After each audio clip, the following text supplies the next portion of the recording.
Good evening बच्चों। आज की शैक्षिक नवाचारी ऑनलाइन क्लास में आप सभी बच्चों का स्वागत है।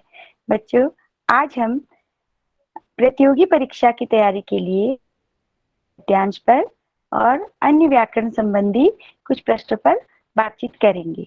तो सभी बच्चे ध्यानपूर्वक सुन रहे होंगे और समझेंगे और दिए गए काम को अच्छे से करेंगे भी। तो बच्चों, आज हम सबसे पहले अपठित गद्यांश पर बात करेंगे। अपठित गद्यांश ऐसा गद्यांश जो हमने इससे पहले इसके बारे में नहीं पढ़ा होता है, तो वही होता है।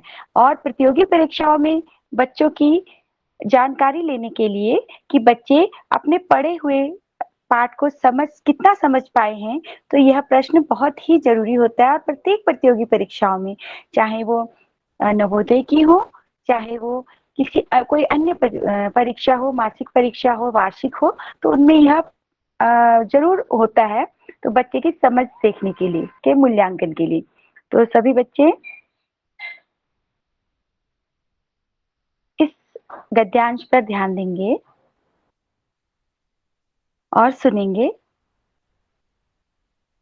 आज का गद्यांश है बाघ पर। तो सभी बच्चे ध्यानपूर्वक सुन रहे होंगे। मैं पढ़ रही हूँ। बाघ। बाघ भारत का बाघ।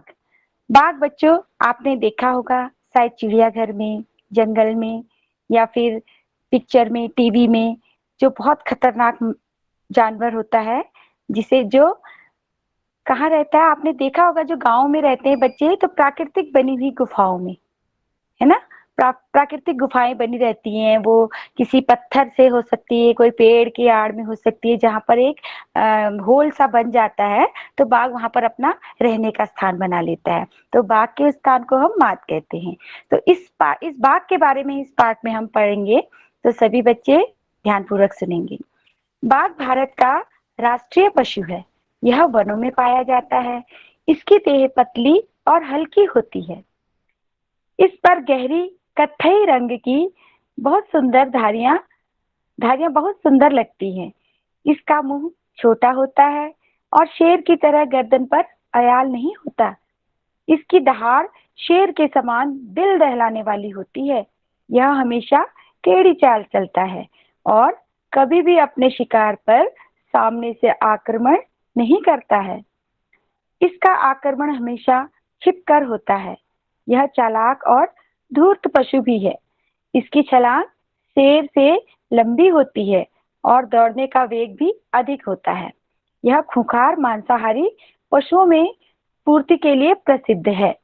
यह अपनी माद में छिपा आराम करता है और यह रात्रि के समय अपने शिकार के लिए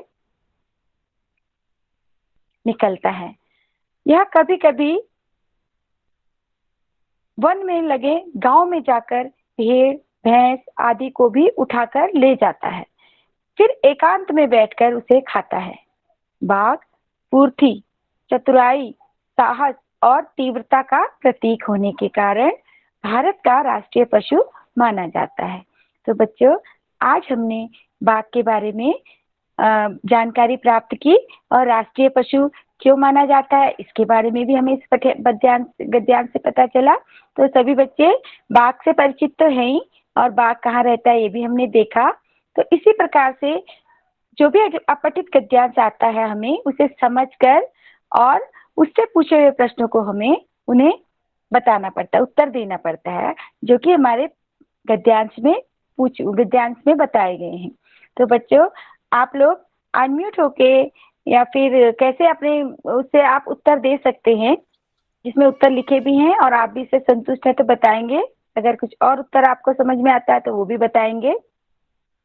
जैसा कि इसी गद्यांश से संबंधित प्रश्न है। पहला प्रश्न है, भारत का राष्ट्रीय पशु कौन है और यह कहाँ पाया जाता है? तो बच्चे, कोई अनम्यूट होके अगर बताना चाहते हैं तो प्लीज। अभी हमने गद्यांश में पढ़ा है, आप लोगों ने ध्यानपूर्वक सुना भी होगा। कोई बच्चा अगर बता सकते हैं तो बताइए प्लीज। मैम, वो भारत का है। मैम, हाँ जी मैम बाघ भारत के राष्ट्रीय पशु बाघ है, गुड, यह वेरी गुड, वनों में पाया वेरी गया गुड, है। बहुत अच्छा, बहुत सुंदर। और कौन है, साहिला ने उत्तर दिया शायद, बहुत अच्छा बेटा। और अगला प्रश्न है, बाघ की दहाड़ कैसी होती है? आपने गद्यांश में क्या पढ़ा, ध्यान दिया होगा तो आप बहुत अच्छे से बता पाएंगे। बाघ की दहाड़ कैसी होती है? कोई भी बच्चा? कोई बात नहीं, शायद एक ही बार पढ़ा है। अगर हम किसी भी गद्यांश को पढ़ते हैं तो 2 बार कम से कम हमें उसे पढ़ के समझना होगा, तभी हम अच्छे से उत्तर दे पाएंगे। देखिए गद्यांश में जैसे कि आया है यहाँ पर बाघ, देखिए बाघ की दहाड़ शेर के समान दिल दहलाने वाली होती है। देखिए है ना गद्यांश में, तो यही हमें उत्तर उसका लिखना होगा, क्योंकि हमसे यही पूछा है कि बाघ की दहाड़ कैसी होती है। तो गद्यांश में हम इसका उत्तर ढूंढ के वही भाषा में हम लिख सकते हैं। ठीक है ना बच्चों? तो शायद आप समझ रहे होंगे जो बच्चे सुन रहे हैं। अगला प्रश्न है, बाघ कैसा पशु है और इसकी छलांग कैसी होती है? कोई भी बच्चा? गद्यांश में देखेंगे, बीच में देखिए है,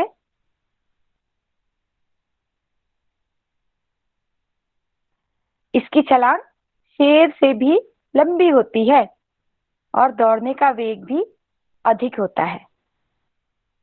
ये देखिए आपके इस प्रश्न का उत्तर भी इस गद्यांश में लिखा है, छिपा है, तो आपको यही देखना है।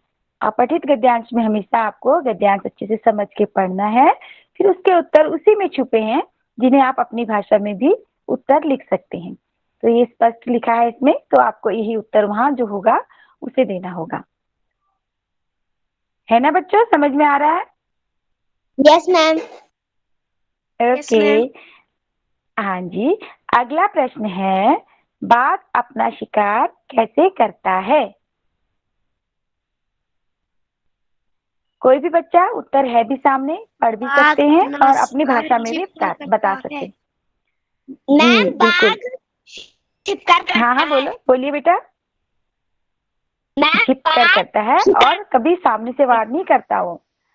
हाँ, अपने शिकार पर सामने से आक्रमण नहीं करता है, वह हमेशा छिप कर वार करता है। इसीलिए उसे धूर्त कहा गया है ना इस पैराग्राफ में। धूर्त माने धोखा देने वाला, चालाक, है ना? तो इसीलिए इसमें एक शब्द धूर्त भी कहा है। इसलिए कहा है क्योंकि वह धोखे से पीछे से वार करता है अपने शिकार पर, और बहुत चालाक होता है, धीरे से आके वार करता है। तो इसलिए हमने इस बात से समझा और इसका उत्तर भी हम दे पाएंगे। अगला है, बाघ के रहने के स्थान को क्या कहते हैं? ये तो आप बता सकते हैं, बताइए, आपने भी चित्र भी देखा था बाघ के, और लिखा भी है। हाँ जी बोलिए बेटा। हाँ जी, बाघ के रहने के हाँ स्थान जी, को माद कहते हैं। माद कहते हैं। और माद एक गुफा होती है जो प्राकृतिक रूप में बनी होती है, किसको कोई बनाता नहीं है उसे। चट्टानों के बीच में, चट्टानों के बीच में कोई ऐसा होल सा बन जाता है जहाँ बाघ अपना घर ढूंढ लेता है ना? तो वो माद बोली जाती है। देखिए आपने पिक्चर में देखा भी, मैम बहुत सही ढंग से पिक्चर भी दिखा रही है, ये है माद। देखा बच्चों? और देखो इसमें से बाघ बाहर निकल रहा है। तो इस तरह से जंगल में कहीं भी बाघ अपना घर बना लेता है जहां पर वह आराम करता है। अभी आपने इस गद्यांश में भी पढ़ा था। गुड। अगला प्रश्न है, बाघ किस कारण भारत का राष्ट्रीय पशु माना जाता है? यह इस जो गद्यांश है उसका सार भी है और आपके लिए बहुत सामान्य ज्ञान का प्रश्न भी है कि बाघ को ही क्यों बनाया गया राष्ट्रीय पशु। तो कोई भी बच्चा उत्तर पढ़ भी सकता है, बोलिए बेटा। जो भी दिख रहे हैं, जो पढ़ सकते हैं बच्चे, अनम्यूट वह होके फुर्तीला इस। होता है और मांसाहारी होता है। गुड, ये भी आपने सही उत्तर दिया। और बाघ चतुरी ब, चतुराई और आ, साहस बाघ। बेटा आपकी आवाज साफ नहीं आ रही है। चलिए मैं पढ़ देती हूँ। बाघ स्फूर्ति, चतुराई, साहस, तीव्रता और का प्रतीक होने के कारण भारत का राष्ट्रीय पशु माना जाता है। बच्चों, बाघ में साहस भी होता है, अकेले जंगल में रहता है और अपना शिकार करके खाता है। वो किसी पर डिपेंड नहीं होता है और स्फूर्ति इतनी होती, इतना फुर्तीला होता है कि वो चलते हुए दौड़ते हुए जानवरों को भी वो पकड़ लेता है। और चतुराई चतुराई इतनी होती है उसको कि पीछे से धूर्तता से अपनी बिल्कुल चतुराई से वो कहीं से भी धीरे धीरे जाके चतुराई से अपना शिकार कर लेता है। और साहसी तो होता ही है। और तीव्रता में तो इस गद्यांश में भी लिखा है कि वो शेर से भी उसका वेग काफी तेज होता है। शेर से भी उसका वेग तेज होता है, जिससे कि वो अपने शिकार को बहुत अच्छे से पकड़ के अपना पेट भर लेता है ना। तो बच्चों, ये प्रश्न अपठित गद्यांश के बारे में। देखिए, मैम ने लिखा हिम्मत। तो इन प्रश्नों के इन जो शब्द नए शब्द आए हैं जिनको आपको समझने में थोड़ा सा और सरलता होगी, तो इनके बारे में भी हम अभी बातचीत करेंगे। तो सभी बच्चे इन इस तरह से प्रश्नों के उत्तर देंगे। तो बच्चों, अपठित गद्यांश में अगर ऐसा कोई भी गद्यांश आएगा तो आप लोग अच्छे से उत्तर तो दे पाएंगे ना? कोई भी बच्चा यस या फिर यस मैम। कह सकते हैं? ओके बेटा, okay, very good very good जी। तो बच्चों, अभी देखिए, हमारे इस गद्यांश में, अपठित गद्यांश में कई शब्द ऐसे आए हैं जो आपने कभी किताब में या फिर कहीं पढ़े हो या उसको उसको समझा ना हो, उसको अपने वाक्यों में प्रयोग ना करा हो। जब तक हम किसी शब्द को अपने वाक्य में प्रयोग करते नहीं है तो हमें उस शब्द का अच्छे से भावार्थ पता नहीं चल पाता है। तो हम बहुत अच्छा एक एक यह है अभ्यास है कि हम उन शब्दों की सूची बनाएं और उसे अपने शब्दों में प्रयोग करें। तो उससे हमारा वो शब्द हमारे लिए क्लियर हो जाता है, बहुत साफ हमें समझ में आने लगता है। तो यही कोशिश करेंगे हम। इस गद्यांश से लेकर हमने कुछ शब्द चुने हैं तो जिनको हम अपने शब्दों में वाक्य प्रयोग करेंगे। कुछ हमने किए हैं यहाँ पर। अगर आप कुछ अलग सा बना सकते हैं तो आप भी कर सकते हैं। तो सभी बच्चे अपना वाक्य भी इसमें बताएंगे, जो इसमें नहीं है वो भी बना सकते हैं। ठीक है, तो हम कोशिश करते हैं। पहला शब्द है राष्ट्रीय। राष्ट्रीय शब्द का मीनिंग होगा देश का, हमारे देश का, राष्ट्र का, है ना।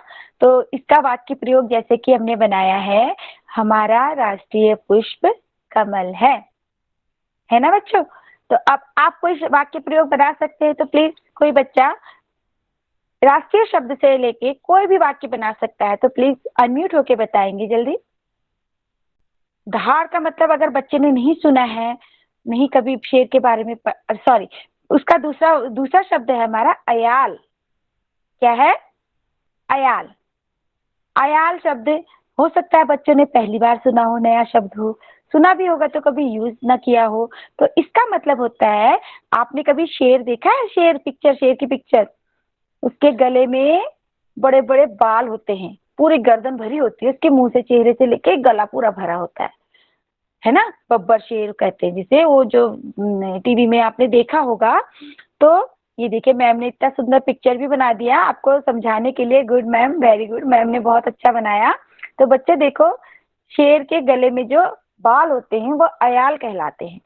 तो इस पर अगर हमें वाक्य बनाने को कहा जाए तो शेर के गर्दन में घने बाल होते हैं जिन्हें अयाल कहते हैं। तो वाक्य भी ऐसा ही बना दिया है। क्या आप बना सकेंगे कोई वाक्य? कोई भी बच्चा कोई अपना वाक्य बना सकेंगे तो बताइए प्लीज।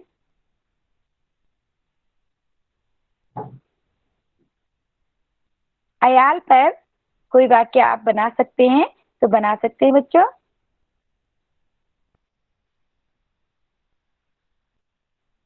हाँ, मैम लिख रही हैं चीता के अयाल नहीं होती है ना। हाँ, तो ऐसा भी लिख सकते हैं हम, चीता के अयाल नहीं होती है, या बाघ की अयाल नहीं होती है ना। तो ऐसे भी बना सकते हैं। वाक्य बनाने से मतलब है उस शब्द का हमें उसमें प्रयोग करना है। अगला शब्द है तीसरा, दहाड़। तो दहाड़ शब्द का मतलब है शेर की आवाज। शेर जब बहुत जोर से बोलता है तो उसको दहाड़, शेर की दहाड़ बोला जाता है। जैसे इसमें वाक्य में प्रयोग किया है, शेर की दहाड़ से पूरा जंगल कांप उठा, है ना बच्चों। शेर जंगल में दहाड़ेगा तो जंगल कांप उठा, तो एक वाक्य बनाया है। तो इसी प्रकार दहाड़ पर आपको कोई दिमाग में कोई वाक्य आ रहा है तो प्लीज बनाइए। कोई भी बच्चा अनम्यूट होके, हर वाक्य सही होगा, गलत कुछ भी नहीं होगा। आप लोग कोशिश कीजिए। मैम लिख रही हैं। मैम शेर की दहाड़ किलोमीटर दूर तक जाती है, कई किलोमीटर दूर। Very good, very good, very good, good बेटा। शेर की दहाड़ कई किलोमीटर दूर तक सुनाई देती है, जाती है। बहुत अच्छा, बहुत सुंदर। इसी तरह से हमें एक शब्द पर कई वाक्य बनाने आने चाहिए, जिससे कि हमारा बहुत अच्छा अभ्यास हो जाएगा, है ना बच्चों। तो अन्य बच्चे भी स्वप्निल की तरह ही ध्यान देंगे। मैम ने बनाया शब्द, जंगल से दहाड़ने की आवाज आ रही है। देखिए, ये भी बहुत अच्छा वाक्य है ना। तो दहाड़ तो जंगल से आएगी आवाज, तो मैम ने जल्दी से बना दिया। तो इसी तरह से आप लोग भी कई वाक्य बना सकते हैं। तो अगला है आक्रमण। आक्रमण शब्द का मतलब है हमला, है ना। हमला आप जान रहे होंगे, आक्रमण करना, हमला। जैसे कि इसमें हमने वाक्य बनाया है, युद्ध में सेना ने अचानक आक्रमण कर दिया, है ना। तो आप इस पर कोई वाक्य बना सकते हैं। तो बताइए बच्चों, आक्रमण पर वाक्य बनाइए।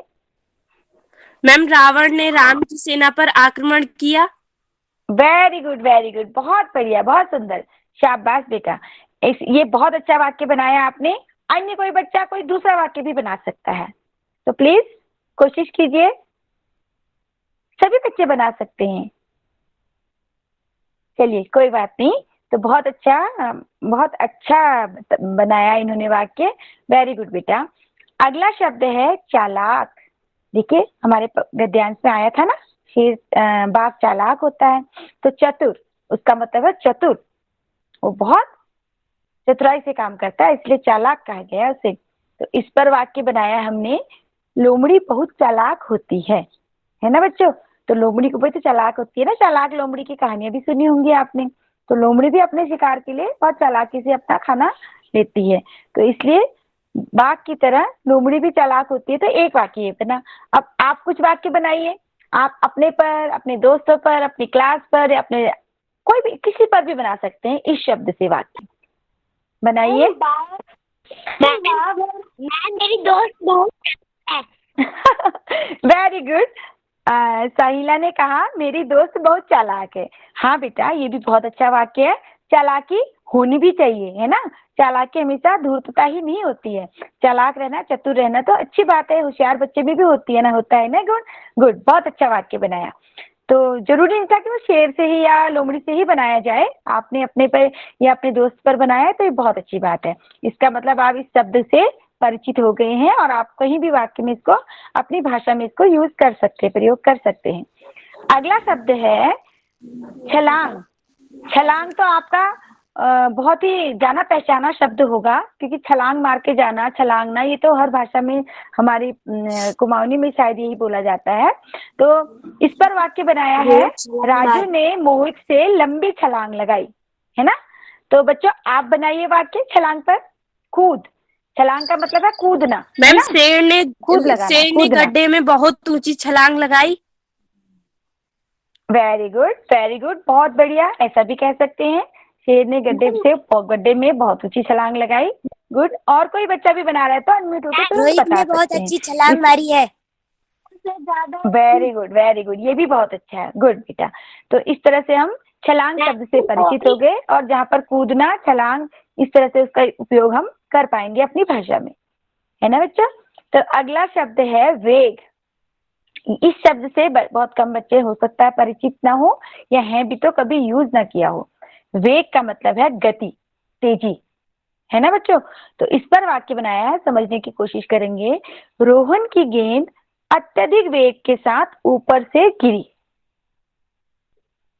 तो वेग का मतलब समझ गए होंगे आप, गति, तेजी। जैसा कि गद्यांश में हमारा आया था कि बाघ शेर से भी अधिक वेग से, तीव्रता से छलांग लगाता है ना। तो आप एक वाक्य बनाइएगा इसमें।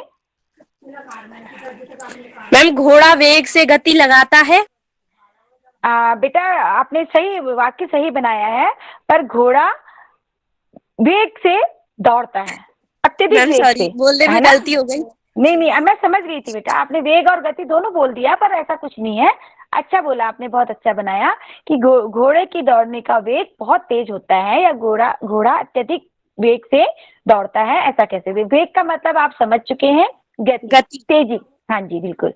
और भी बच्चे कोई अगर वाक्य बना रहे हैं तो प्लीज बेटा अनम्यूट होके आप बता सकते हैं। मैम बाघ या शेर जब आक्रमण करते हैं तो उनकी उनकी वेग बहुत ज्यादा होती है।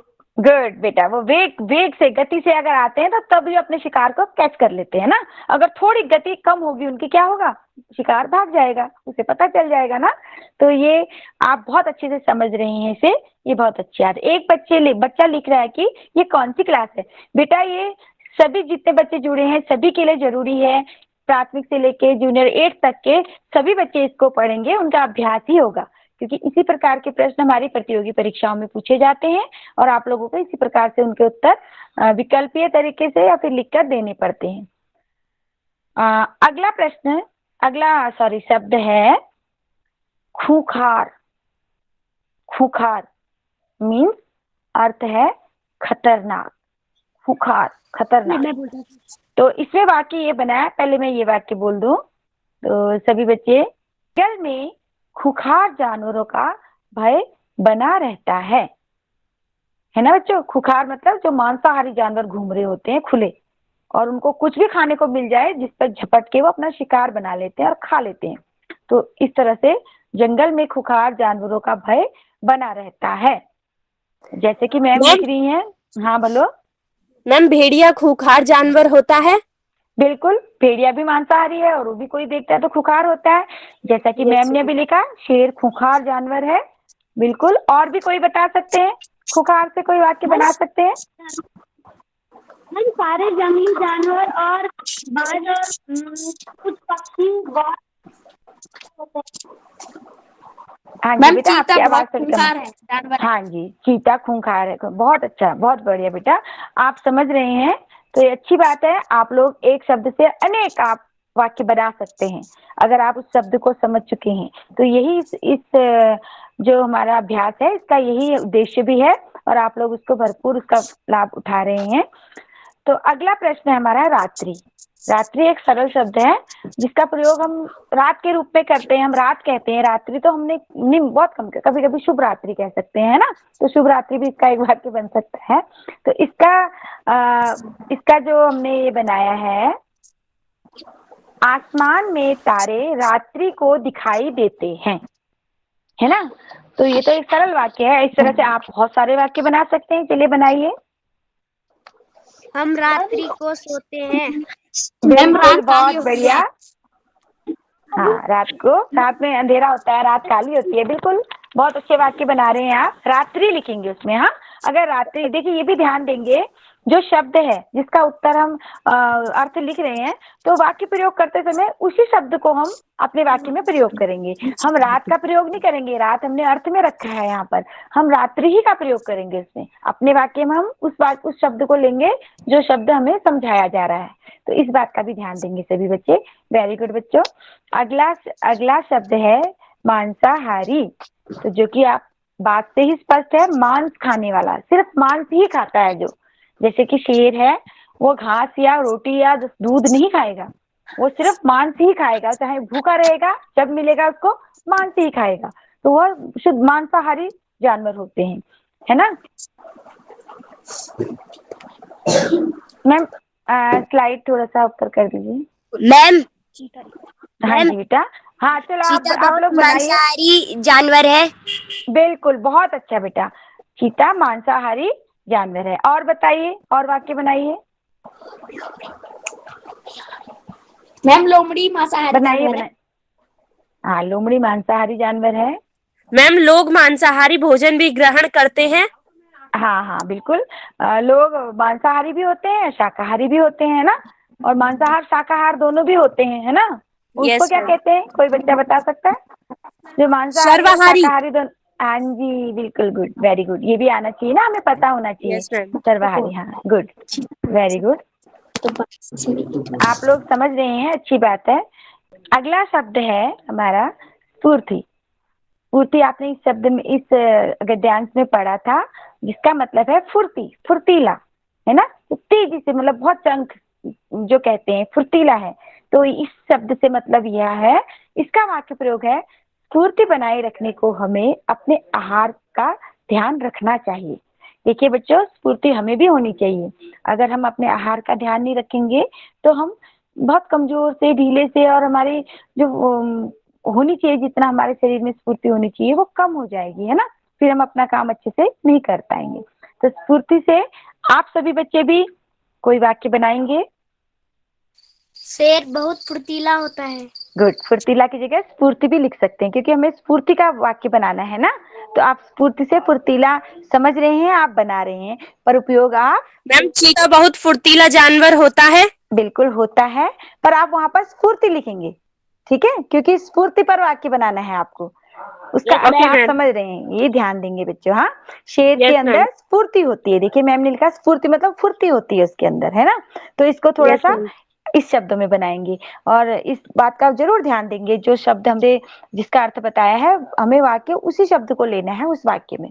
आप यहाँ पर फुर्तीला लिखेंगे तो हो सकता है जो मूल्यांकन करता है वो आपको इसका अंक न दे, क्योंकि आपने उसके अर्थ का बना दिया और उस शब्द को आप न समझे हो, ऐसा समझे ना। तो इसलिए हमें ये चीज का ध्यान देना होगा, ठीक है बच्चों। अगला प्रश्न है माद। आपने इस पठित गद्यांश में इस शब्द को बहुत अच्छे से पढ़ा, इसका चित्र भी देखा। इसका मतलब है गुफा, है ना। गुफा जो प्राकृतिक रूप से चट्टानों, पत्थरों या फिर पेड़ के नीचे कहीं भी बनी हो सकती है, उसे हम गुफा कहते हैं, जिसके अंदर एक स्थान होता है खाली, और जहां आराम से रहा जा सकता है, जिसमें जंगली जानवर जैसे शेर है या फिर लोमड़ी है वो भी रहते हैं उसमें। तो पर माद जो है वो शेर का रहने का स्थान होता है, जहां शेर आराम करता है। तो इस पर वाक्य में प्रयोग किया है, शेर अपनी माद में आराम कर रहा था। तो बच्चों आप इस वाक्य से समझ चुके होंगे। अब आप अपना वाक्य बना के दिखाइए।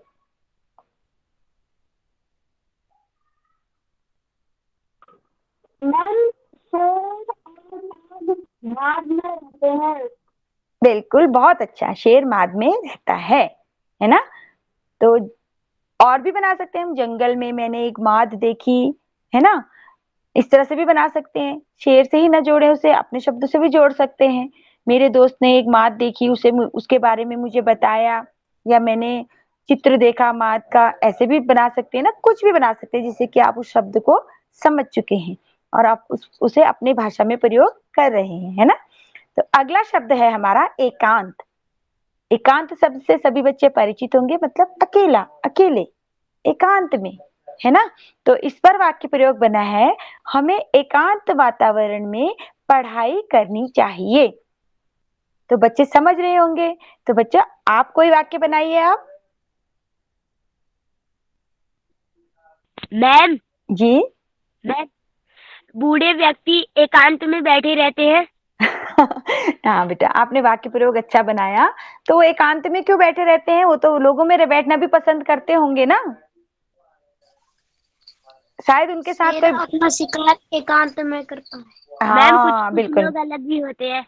हाँ बिल्कुल, आपने ठीक कहा बेटा। बूढ़े, आपने जरूर इसलिए कहा होगा कि आपने किसी को देखा होगा कि कोई बुजुर्ग अकेले बैठे होंगे ना, तो आपको लगा होगा। आपने बहुत अच्छा वाक्य बनाया। मैम और हमारे आपने, चैप्टर में था एक। हाँ हाँ बिल्कुल, हाँ उनको एकांत पसंद है, क्योंकि वो अपना मनन कर रहे होते हैं, तो ऐसे भी होते हैं, है ना। पर सभी ऐसे भी नहीं होते हैं, उस चैप्टर में होंगे। तो आपने सही वाक्य बनाया बेटा, वेरी गुड। अगला मैम है, कुछ हाँ बताओ, जानवर बोलो। हाँ मैम जी। कुछ जानवर मैम कुछ जानवर जंगल में एकांत रहते हैं। हाँ, एकांत में रहते हैं, जैसे कि बाघ और शेर, है ना। एकांत में ही रहते हैं, उनको अपने आसपास भीड़ भाड़ तो उनके वैसे भी नहीं होगी, और उन्हें पसंद भी नहीं होती, है ना। वो एकांत में अकेले रहते हैं। गुड, बहुत अच्छा। अगला शब्द है साहस। साहस आप समझते हैं, हिम्मत, है ना, हिम्मत होना, साहस होना। तो इस पर वाक्य है, राम ने नदी में डूबते बच्चे को बचाकर साहस का परिचय दिया, है ना। तो इस वाक्य में हमने साहस को इस तरह से प्रयोग किया है। तो आप लोग भी एक वाक्य बनाएंगे और उसमें साहस का प्रयोग करेंगे। चलिए बनाइए। मैम, हाँ जी, बोलो बेटा। हमें मुसीबत के समय साहस रखना चाहिए। वेरी गुड, आपने तो इस वाक्य से भी बहुत अच्छा वाक्य बनाया और प्रेरणादायक वाक्य बनाया। गुड। और हम ये भी ध्यान देना चाहिए हमें, जब भी हम वाक्य बनाए उससे कोई अच्छा वाक्य, अच्छा मैसेज जाए तो वो बहुत अच्छा होता है ना? तो मैम, बहुत अच्छा लगता है वाक्य, तो मैम ये भी एक और है। कोशिश करेंगे हम। हाँ जी बेटा। शिकारी शेर को बहुत साहस से मारता है। हाँ, मारता है। पर आपने बनाया, पर शेर मारना चाहिए क्या? No ma'am. हाँ, लेकिन तो मैम हम, आपने वाक्य बनाया ठीक है, पर हमें वाक्य ऐसा बनाना होगा जिससे कि हम, हमारा एक अच्छा मैसेज भी जाए ना। तो शिकारी ने शेर को मारा। शिकारी शेर मैम को कुछ साहस से हजारों पकड़ता साल है। पहले हाँ जी मैम कुछ बताओ। हजारों साल पहले भरत नाम का जो राजा था, वो बचपन में बहुत, शेर वेरी के गुड, दांत गिनकर साहस दिखाता था। Very good, very good. देखो स्वप्निल को किसने बोला ये आंसर? मैम मैंने। हाँ बेटा, आपको वो भरत की कहानी याद आई क्योंकि वह साहसी बच्चा था उस समय ना। तो बहुत अच्छा, आपको एक वाकया याद आया और आपने उसको उससे जोड़ा, ये बहुत अच्छी बात है। तो इस तरह से हमें अपने जो ज्ञान है, हमें जो पता है उससे संबंधित, या फिर कुछ अच्छा मैसेज हो वैसा वाक्य बनाते हैं तो हम सभी को अच्छा लगता है ना? अगर हमने कहा कि शिकारी ने शेर को बड़े साहस से मारा, तो शिकारी अगर शेर को मार देगा तो उसे जेल हो जाएगी, पता है? वो उसको जेल, जैसे इंसान को मारने में जेल हो जाती है वैसे उसमें भी हो जाती है। तो हम ऐसा वाक्य बनाए ही क्यों? कोशिश ये करेंगे, समझ गए तुमने वाक्य अच्छा बनाया, पर ऐसी कोशिश करेंगे कि वो वाक्य अच्छा मैसेज भी दे रहा हो और एक अच्छा संदेश जा रहा हो उसका, ठीक है? और किसी कहानी से जोड़ के बनाएंगे जैसे अभी स्वप्निल ने बनाया, तो ये बहुत अच्छी बात है। गुड बेटा। तो इसी तरह से आप अगले आगे बढ़ते हैं हम। अगला वाक्य, अगला शब्द है प्रतीक। प्रतीक किसी का नाम भी हो सकता है, और प्रतीक का मतलब है निशान, चिन्ह, है ना? जो किसी का प्रतीक होता है, उसको पूरा पढ़ने की हमें जरूरत नहीं होती, सिर्फ चिन्ह देख के हम मान जाते हैं, हम उसको समझ जाते हैं। जैसा कि वाक्य में प्रयोग किया है, हमारे राष्ट्रीय ध्वज में केसरिया रंग बलिदान का प्रतीक है। तो आप समझ रहे होंगे। तो सभी बच्चे कोशिश करेंगे, इसी तरह से नया वाक्य बनाएंगे प्रतीक पर। मैम हमारे देश के झंडे में 24 तीलियों का मतलब 24 तीलियों का मतलब 24 घंटे, एक दिन के 24 घंटे होते हैं। हाँ, 24 घंटे प्रगति की ओर चल रहा है ना, वो तिल्लियां प्रगति की ओर चल रही हैं, तो वो उसका प्रतीक है ना? दिन के 24 घंटे प्रगति की ओर चल रहा, बढ़ रहा है, उसका प्रतीक है। वेरी गुड, गुड बेटा। और कोई बच्चे?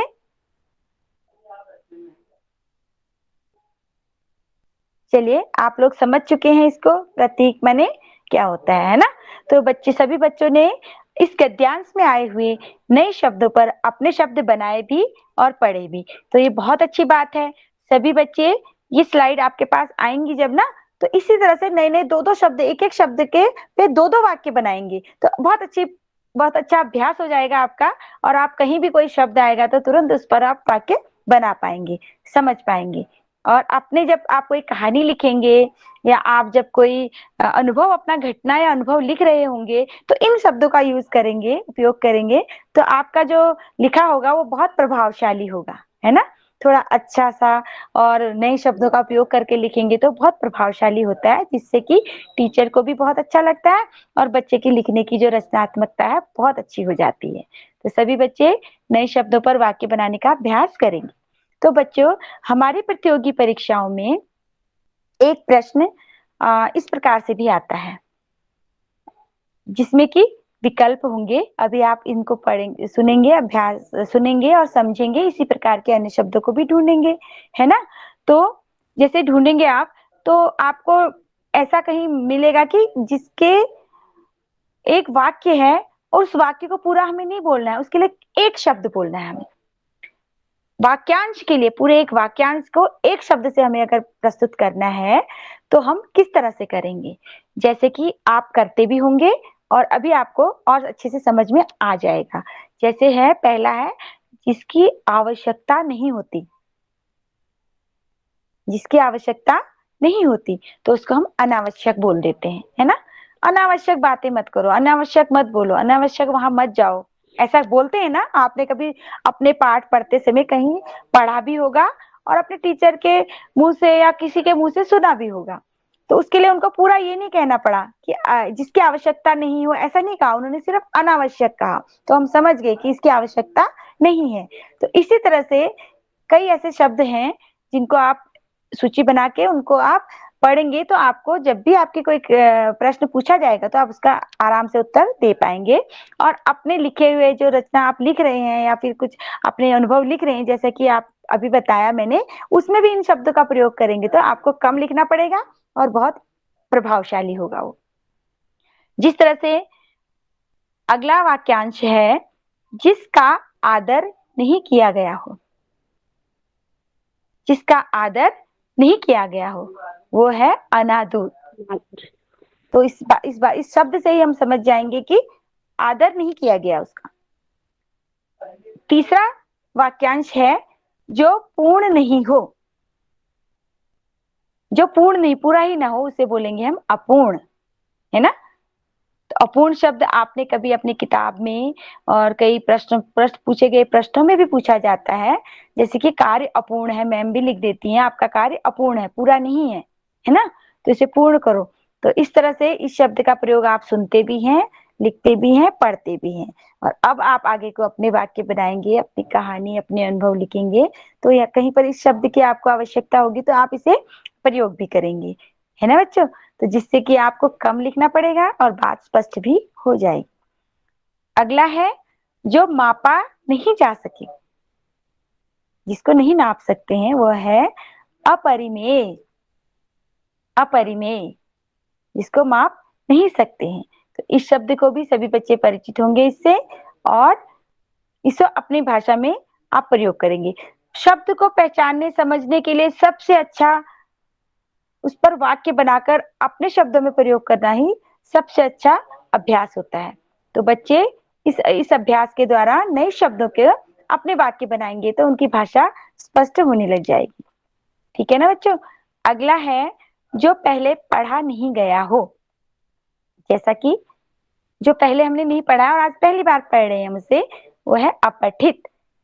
आपने अभी अपठित गद्यांश पढ़ा, वह गद्यांश हमने पहले नहीं पढ़ा था, हमने सीधे इसी में पढ़ा, तो वो पहले नहीं पढ़ा गया हो उसे अपठित मैम बोलेंगे। पेपर में भी आता है कि अपठित गद्यांश में से उत्तर वेरी छांटो। गुड, हाँ जी हाँ जी, वही बता रहे हैं, हमने अभी वही पढ़ा भी। अपठित गद्यांश वही है जो आपकी किताब से, पाठ्य पुस्तक से नहीं लिया गया है।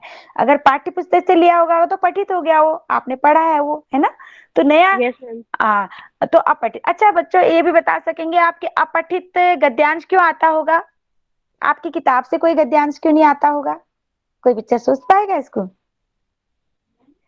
क्योंकि पढ़े हुए पाठ को आप, हो सकता है आपने प्रश्न रटे हो, आपने 10 बार पढ़ा हो, मैडम ने पढ़ाया हो, आपने उसका उत्तर तो आप दे ही देंगे, पर अपठित गद्यांश आएगा और उसके समझ के उसके उत्तर देंगे तो हम आपका पहले एक, उसको पढ़ना पड़ेगा। हाँ पढ़ना पड़ेगा, समझना पड़ेगा, और जो बच्चा यस पढ़कर समझ पाता है वही उसके उत्तर दे पाएगा।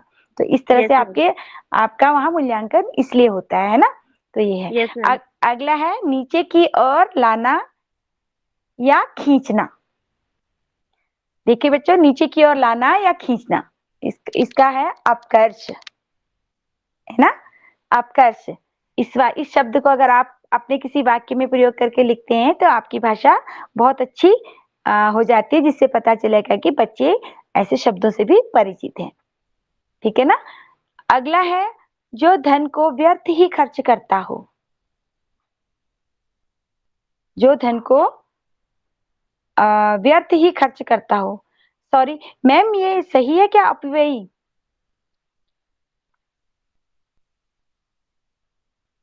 अपव्ययी। ओके, थैंक यू मैम जी। हाँ, थोड़ा सा मुझे ऐसा लग रहा था कि अपव्ययी होगा या मितव्ययी। मितव्ययी तो कम खर्च करता है, जी जी बिल्कुल। अपव्ययी, जो धन को व्यर्थ ही खर्च करता हो वह अपव्ययी, है ना बच्चों। तो अगर हम किसी के बारे में हम लिख रहे हैं, तो जैसे कि हमें हमें कहानी का कोई पात्र है और वो बहुत धन को बहुत ज्यादा व्यर्थ खर्च करता है, फिजूल खर्च करता है, तो हम उसके बारे में वह बहुत अपव्ययी था ऐसा लिख सकते हैं, तो जिससे कि हमारी बात स्पष्ट हो जाएगी। तो सभी बच्चे इस बात का ध्यान रखेंगे और अपने इस नए शब्दों की सूची जोड़ते रहेंगे। आपका शब्दकोश बहुत बड़ा होगा तो आप बहुत अच्छी रचनात्मकता आप में आ जाएगी। अगला है जो सामने नहीं हो। जो सामने नहीं हो, जो हमारे सामने नहीं है, तो उसको बोलते हैं परोक्ष। परोक्ष रूप से कई बार आपने सुना होगा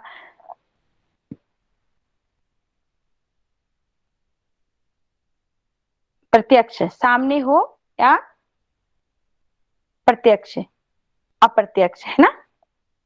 हाँ, परोक्ष का विलोम है प्रत्यक्ष। तो सभी बच्चे परोक्ष शब्द से भी वाक्य अपने भाषा में प्रयोग कर सकते हैं। जो सामने नहीं हो परोक्ष, और जो सामने है वो प्रत्यक्ष। इसका विलोम शब्द होगा प्रत्यक्ष रूप से सामने। और इसको अप्रत्यक्ष भी बोल सकते हैं, जो सामने नहीं है उसको अप्रत्यक्ष भी बोल सकते हैं, इसी का पर्यायवाची होगा। अगला है जो पहले कभी नहीं हुआ हो। अपूर्व, जो पहले कभी ना हुआ हो, अपूर्व, है ना बच्चों, समझ रहे होंगे आप। अगला है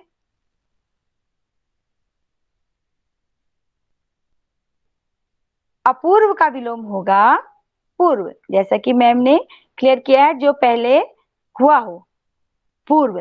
जैसे कि हम कहते हैं पूर्व में हमने यह पढ़ा, पूर्व कक्षा में आपने यह पढ़ा, पर अपूर्व माने जो आपने नहीं पढ़ा, तो इसलिए अपूर्व माने जो पहले न हुआ हो, और इसका विलोम होगा पूर्व।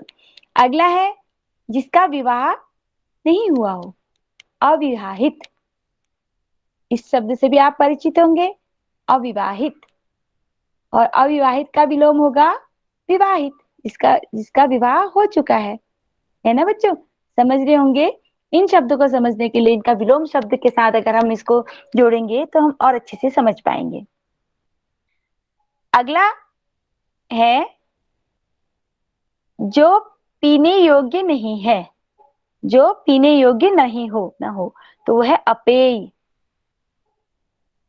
ये शब्द बिल्कुल नया होगा। तो हम लोग जैसे कि कहीं पर गंदा पानी है, कुछ है, तो हम उसको ये अपेय जल है भी लिख सकते हैं अपने वाक्य में, है ना। मैम समुद्र का जल अपेय होता है। बिल्कुल, वेरी गुड, आप बहुत अच्छे जगह के गए हैं, क्योंकि समुद्र का जल पिया नहीं जा सकता, खारा होता है ना, अपेय है वो। अगर जो पीने वाला है तो उसको पेय कहते हैं, पेय जल कहते हैं ना। स्कूल में पेय जल है बोलते हैं ना, तो पानी Yes, पीने ma'am. वाला पीने वाले पानी को हम पेय बोलते हैं। वेरी गुड, बहुत अच्छा बेटा। पेय जल, पीने वाला जल अपेय जल भी हो सकता है, और कुछ और चीज भी हो सकती है जो हम नहीं पी सकते हैं, उसको अपेय बोलेंगे। और आप अपनी भाषा में इस शब्द को प्रयोग करेंगे, ठीक है। अगला है जिसका कोई पार न हो। जिसका कोई पार न हो उसको बोलते हैं अपार। अपार संभावनाएं हैं, अपार। हम कहीं जगह पढ़ते हैं हम ना, अपार संभावनाएं हैं, अपार दृष्टि, इस तरह से हम कई शब्द पढ़ते हैं जिसका मतलब है बहुत अधिक। मैम ब्रह्मांड बहुत अपार सारा है। बिल्कुल, बहुत अच्छा समझे आप। अपार है, ब्रह्मांड का कोई पार नहीं है ना। इसी तरह समुद्र भी अपार है, इस तरह से बोल सकते हैं, जो कि अनंत है, अनंत, जिसका कोई अंत ना हो, अपार, ये है ना।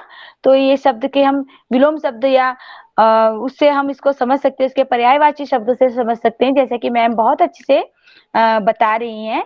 मैम ने लिखा, मैम ने बनाया है जिसका कोई पार हो तो उसको पार बोलेंगे, उसका पार हो सकता है ना।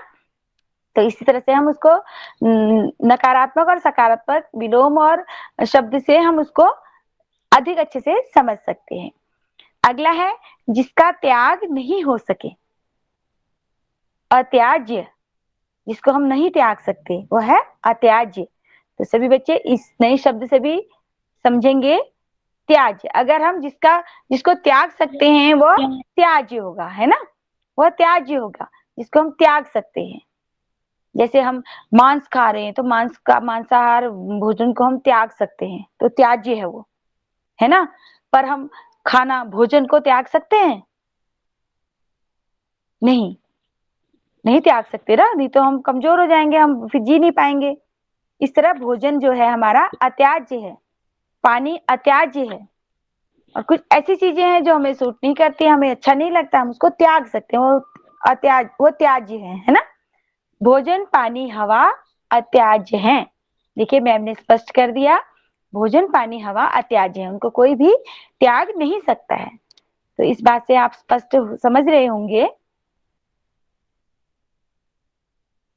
मैम लिख रही हैं टॉफी, हाँ टॉफी कहेंगे जी मैम।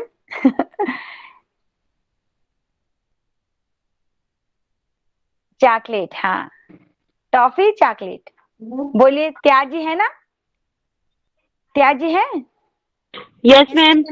हाँ हाँ, उनको त्याग देंगे, उनको त्याग से हमें कोई ऐसा नुकसान नहीं होगा, है ना। No ma'am. तो आप समझ रहे, हाँ बिल्कुल। कुरकुरे हैं या फास्ट फूड है या कुछ चाउमीन है या मैगी है, ये चीजें त्याज्य हो सकती है ना। पर भोजन अत्याज्य है, हवा अत्याज्य है, पानी अत्याज्य है। इस शब्द को सभी बच्चे अपनी भाषा में जोड़ेंगे। अगला है जिसके आर पार नहीं देखा जा सके, वह है अपारदर्शी। मैम ईंट से बनी दीवार अपारदर्शी होती है। Very good. देखिए जो भी ठोस वस्तु है वो अपारदर्शी होती है, पत्थर, लकड़ी, दीवार, है ना। तो ये अपारदर्शी होती है। तो इसका विलोम है पारदर्शी। तो पारदर्शी क्या होता है, जिसके आर पार देखा जा सके, वो क्या होगा, जैसे पारदर्शी। कांच, हाँ पारदर्शी होगा। क्या है पारदर्शी, जैसे कांच, प्लास्टिक पॉलिथीन की थैली, है ना, उसके पार आर प्लास्टिक पार हमें बोतल। दिखता है। बोतल, वेरी गुड। पतला पेपर, जैसे कि मैम लिख रही हैं। तो आप समझ रहे हैं, जिसके हम आर पार देख सकते हैं या थोड़ा हमें वहां से आर पार कुछ है करके दिखता है, तो वह पारदर्शी है। पर जिसके आर पार, ठोस चीजों के आर पार हम नहीं देख सकते हैं, वह अपारदर्शी है ना। Good, very good.